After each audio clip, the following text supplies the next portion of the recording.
हाँ तो मेरे प्यारे बच्चों, क्या हाल चाल। उम्मीद करते बड़े अच्छे होंगे, स्वस्थ होंगे, मस्त होंगे और बढ़िया से स्टडी कर रहे होंगे। चलिए हम लोग फिर से आ गए हैं वोकैब्स याद करने के लिए और आज हमारा 46वां दिन है और हम लोग 90 डेज चैलेंज पर है। मेरे प्यारे बच्चों, अगर इससे पहले का आपने वीडियो नहीं देखा है, यानी कि आपने वोकैब्स का सीरीज नहीं देखा है, तो जरूर देख लीजिएगा। अगर आप चैनल पे नए हो तो चैनल को सब्सक्राइब कर दीजिए, बेल वाले आइकन को प्रेस कर दीजिए।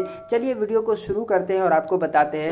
मेरे प्यारे बच्चों, अगर आप अंग्रेजी बोलना चाहते हैं, लिखना चाहते हैं, पढ़ना चाहते हैं, समझना चाहते हैं, तो आपको ये जान लेना चाहिए कि वर्ड पावर आपका बढ़िया होना चाहिए। और वही काम मैं करा रहा हूं, तो आपको रोजाना पढ़ना चाहिए, रोजाना का सीरीज देखना चाहिए। तो चलिए पढ़ा देते हैं आपको, किस तरह से आप इसको पढ़ेंगे, किस तरह से इसको आप लिखेंगे और किस तरह से इसको याद करेंगे। ठीक है, तो सबसे पहले मैं कहूंगा कि आप अपने नोटबुक में बड़े अच्छे तरीके से, जिस तरह से मैंने नोट किया है उस तरह से आप नोट कर लो। हाँ तो बच्चों, आप इसे याद कैसे करोगे, आइए बात करते हैं। देखिए यहाँ पे लिखा है HEALTHY, इसको बोलते हैं हेल्दी। ठीक है, हेल्दी के मतलब होता है स्वस्थ। ठीक है, हेल्दी के मतलब स्वस्थ। अगर आपको ये पढ़ने में दिक्कत होता है तो आप यहाँ से पढ़ सकते हो। ठीक है, मैं यहाँ पे भी लिख दिया हूँ। तो हेल्दी के मतलब क्या होता है, स्वस्थ होता है। उसके बाद ENOUGH, इसको बोलते हैं इनफ। इनफ के मतलब होता है पर्याप्त। ठीक है, इनफ के मतलब क्या होता है, पर्याप्त। देखिएगा ATTENTION, इसको बोलते हैं अटेंशन। अटेंशन के मतलब क्या होता है, ध्यान होता है। ठीक है,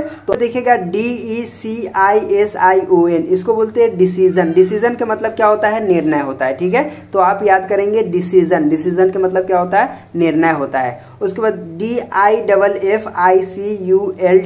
इसको बोलते हैं डिफिकल्टी। डिफिकल्टी का मतलब होता है कठिनाई, परेशानी। ठीक है, डिफिकल्टी का मतलब क्या होगा, कठिनाई होगा, परेशानी होगा। DIFFICULTY, difficulty. ठीक है, इस तरह से आपको बोलना है। उसके बाद COUPLE, इसको बोलते हैं कपल। कपल के मतलब क्या होता है, जोड़ा होता है। कपल के मतलब क्या होता है, जोड़ा। COUPLE, इसको बोलते हैं कपल।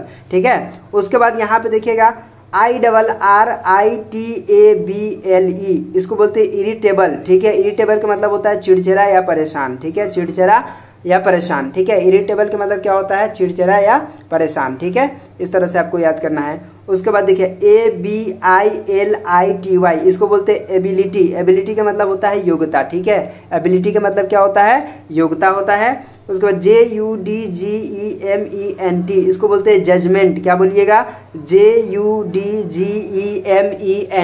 जजमेंट। जजमेंट का मतलब क्या होता है, निर्णय होता है। उसके बाद देखिएगा आगे क्या है, DEPRESSION, इसको बोलते हैं डिप्रेशन। डिप्रेशन का मतलब दबाव। ठीक है, डिप्रेशन का मतलब क्या होता है, दबाव होता है।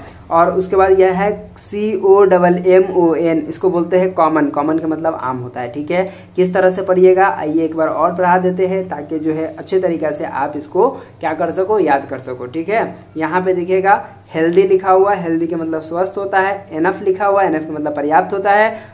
अटेंशन लिखा हुआ है, अटेंशन का मतलब ध्यान होता है। डिसीजन का मतलब निर्णय होता है। डिफिकल्टी का मतलब कठिनाई या परेशानी होता है। कपल के मतलब जोड़ा होता है। इरिटेबल का मतलब होता है चिड़चिड़ा या परेशान। एबिलिटी का मतलब होता है योग्यता। जजमेंट का मतलब होता है निर्णय। और डिप्रेशन का मतलब होता है दबाव। और कॉमन का मतलब होता है आम। तो इस तरह से बड़े ही इजी तरीके से आप इसको क्या कर सकते हो, पढ़ सकते हो, याद कर सकते हो। तो उम्मीद करता हूँ कि आज के वीडियो आपको समझ में आ गया होगा। तो चलिए फिर मिलते हैं आपसे एक नए वीडियो में, तब तक के लिए बाय।